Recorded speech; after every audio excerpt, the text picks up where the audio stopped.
India news में मैं आपका स्वागत करता हूं। और आइए जो है आज हम राजधानी लखनऊ में हैं और लखनऊ में जो है यहां पर ये बहुजन समाज पार्टी का कार्यालय है। और आइए जो है हम यहां पर अभी कुछ चुनिंदा लोग हैं, हम उनसे बातचीत करते हैं। तो सर, आप क्या बोलना चाहते हैं बहुजन समाज पार्टी के ऊपर? क्या बोलना चाहते हैं? बहुजन समाज पार्टी की विचारधारा है, एक मूवमेंट है। बात को उनको सम्मान दिलाने का काम बहुजन समाज पार्टी करती है। ये पक्ष है बहुजन समाज पार्टी का। जी, तो बहुजन समाज पार्टी में आप सबसे आस्था या विश्वास रखते हैं? देखिए, मुझे लगभग 22 वर्ष हो गए बसपा में, लेकिन जब हमारे बुजुर्गों का वही पार्टी, हमारे पिताजी की वही पार्टी, तो अब तो पैदा ही इस बसपा में हुए। बसपा। तो आगे रुझान बसपा का क्या रहेगा जो है?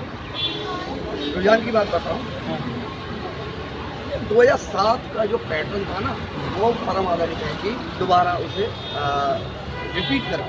जैसा कि आज की बैठक में भाईचारे को लेकर, मुस्लिम अल्पसंख्यक को लेकर के आज बहुत सुंदर सा मिला। और सबसे ज़्यादा आज मुस्लिम समाज से ही स्टार्ट किया है 27 की तैयारी के लिए। तो 27 में क्या रहेगा बहन जी का पैराग्राफ? बहुजन समाज पार्टी 2027 में सरकार बनाने जा रही है पूर्ण बहुमत से। तो पूर्ण बहुमत से बहन जी सरकार बनाने जा रही है, लेकिन उसके आगे जो अदर पार्टियां हैं वो क्या बोलती हैं बहुजन समाज पार्टी का? कुछ इसके विषय में हमारे दर्शकों को जानकारी दीजिए। देखिए, जब मूवमेंट की बात आती है, मिशन मूवमेंट, भाईचारे की बात आती है, मिशन मूवमेंट की बात आती है, सम्मान दिलाने की बात आती है, शिक्षा सुरक्षा दिलाने की बात आती है, तो केवल बहुजन समाज पार्टी करती है। यहाँ पे जिन्होंने उनके पूरा देश जानता, माननीय मोदी जी का जो शासन का था, उसमें अधिकारी घर से सोच के निकलते थे कि हमारे साथ कुछ गलत रहा है। तो ये उनको कैसे गलत, कि कोई गलत काम, क्योंकि सही समय से ऑफिस पहुंचना, अपराध बिल्कुल शून्य थे।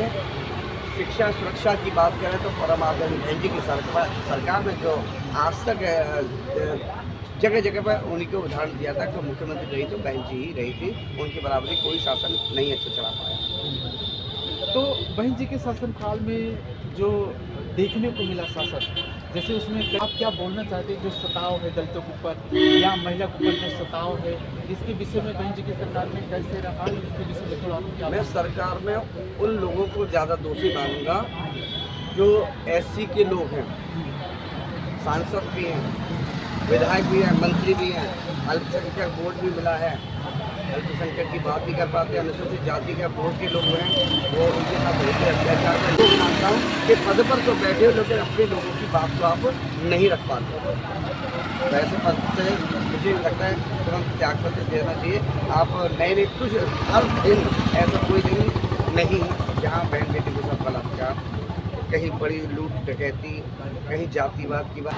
तो हम आपसे ये कहते हैं कि जो बहन जी का रुझान है, जो सुझाव है, वो कहाँ करके सर्वजन हिताय सर्वजन सुखाय, इसके विषय में आप क्या बोल रहे हैं? ये नारा बहुत पहले से चला आ रहा है, सर्वजन सुखाय सर्वजन हिताय, यानी कि सभी के सुख की बात करती है तो बहुजन समाज पार्टी करती है, हित की बात करती है तो बहुजन समाज पार्टी करती है। तो वही चीज़ है, बीच में कुछ चालबाज लोग अपने निजी स्वार्थ के कारण बसपा को छोड़ के चले गए, तो अब कुछ लोग वापसी भी होंगे, बहुत बड़े बड़े चेहरे वापस भी होंगे, ऊपर की बात है, ऊपर की बात है, लेकिन अनुमान तो यही लगाया जा रहा है कि बड़े चेहरे भी वापस होने हैं। अन्य दलों के लोग आज क्यों छोड़ के आ रहे हैं?